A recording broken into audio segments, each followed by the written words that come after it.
मेरी तकरीर सुनने तो बाद जाके तो किंज मौलवियां लिया है और मौलवियों की हुकूमत करने का उसी मौलवियों आण दो।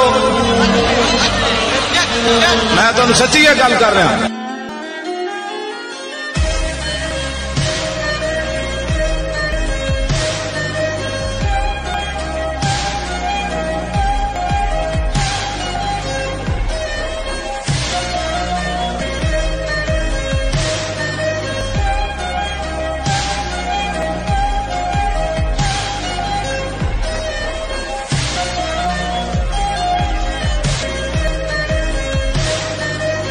साढ़े दिलों के नक्शे ये वतन मोहब्बत से तावीज तो किसी होर नूं सबक पढ़ाने जरूरत होनी।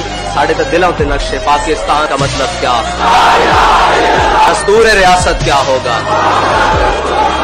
ये सिर्फ जबानी कहना दिल दिल पाकिस्तान जहां जहां पाकिस्तान, ये जिस दिन मौका बढ़िया ना उस दिन तुहानू दसांगे दिल दिल पाकिस्तान है।